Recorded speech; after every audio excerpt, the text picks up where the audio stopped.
ഇക്കുറി പുതുവത്സരാഘോഷം വ്യത്യസ്തമാക്കി രമേശ് ചെന്നിത്തല. തൃശൂർ ചാവക്കാട് അകലാട് ഉന്നതിയിലെ സാധാരണക്കാർക്കൊപ്പമായിരുന്നു ചെന്നിത്തല ഇത്തവണ ആഘോഷത്തിൽ പങ്കുചേർന്നത്.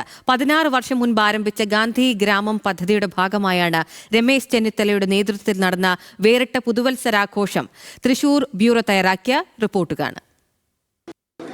എല്ലാ പുതുവർഷവും എല്ലാ വിശേഷ ദിവസങ്ങളും നമ്മുടെ മുൻ പ്രതിപക്ഷ നേതാവും മുൻ മന്ത്രിയുമായ രമേശ് ചെന്നിത്തലയ്ക്ക് വ്യത്യസ്തമാണ്. അദ്ദേഹം പാവപ്പെട്ടവർക്കും സാധാരണക്കാർക്കും ഒപ്പമാണ് ഇത്തരം ആഘോഷങ്ങളിൽ പതിവായി പങ്കെടുക്കുന്നത്. കഴിഞ്ഞ 16 വർഷത്തിലേറെയായി നടത്തുന്ന ഗാന്ധിഗ്രാം പദ്ധതിയുടെ ഭാഗമായി തൃശ്ശൂർ ജില്ലയിലെ ചാവക്കാട് അകലാട് ഉന്നതിയിലാണ് ഇത്തവണത്തെ അദ്ദേഹത്തിൻ്റെ പുതുവത്സര ആഘോഷം. അപ്പോൾ ആഹാരങ്ങളൊക്കെ കഴിക്കാൻ ഈ ഉന്നതിയിലെ നിവാസികൾക്കൊപ്പം കഴിക്കാൻ തയ്യാറായിട്ടിരിക്കുകയാണ്. അദ്ദേഹം 2 വാക്ക് പറയും.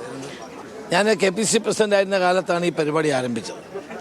അന്ന് മുതൽ പുതുവത്സരം എന്ന് പറയുന്നത് ഏതെങ്കിലും ഒരു പട്ടികവർഗ കോളനിയിലോ പട്ടികജാതി കോളനിയിലോ ആയിരിക്കും. രാവിലെ തൊട്ട് വൈകുന്നേരം വരെ അവരോടൊപ്പം ഉണ്ടാവും. മാളയിൽ K. കരുണാകരൻ മുഖ്യമന്ത്രിയായിരുന്ന കാലത്ത് അദ്ദേഹം സ്ഥാപിച്ചൊരു പട്ടികജാതി കോളനിയുണ്ട്. ആ കോളനിയിലാണ് നമ്മൾ ആരംഭിച്ചത്. ആ കോളനിയിൽ ആരംഭിച്ച് പക്ഷേ അത് വളരെ വിജയമായിരുന്നു. നമ്മുടെ വീടുകൾ വെച്ച് കൊടുത്തു. തന്നെ അന്ന് ഗവൺമെൻറ്റുണ്ട്, ഉമ്മൻചാണ്ടി ഗവൺമെൻറ്റാണ്. അന്ന് ഓരോ കോടി രൂപ വീതം ഞാൻ പോയ എല്ലാ സ്ഥലത്തും കൊടുത്തു. പിന്നെ ഗവൺമെൻറ് മാറിയതുകൊണ്ട് അത് കൊടുക്കാൻ പറ്റിയില്ല. പിന്നെ നമ്മൾ സ്പോൺസേഴ്സിനെ കൊണ്ട് എവിടെ കോളനി പോയാലും ഒരു വീട് ഞാൻ നിർമ്മിക്കും നിർബന്ധമായും. ഇവിടെ ഒരു വീട് ഞങ്ങൾ സെലക്ട് ചെയ്തു. ഏതായാലും അദ്ദേഹം തൻ്റെ പുതുവത്സരം ആഘോഷിക്കുകയാണ്. അവർ ആഘോഷത്തിൽ പങ്കെടുക്കുന്ന അകലാട് നിവാസികളോടുകൂടി ചോദിക്കാം, രമേശ് ചെന്നിത്തലയ്ക്കൊപ്പം ഇങ്ങനൊരു പുതുവർഷം പ്രതീക്ഷിച്ചിരുന്നാണോ?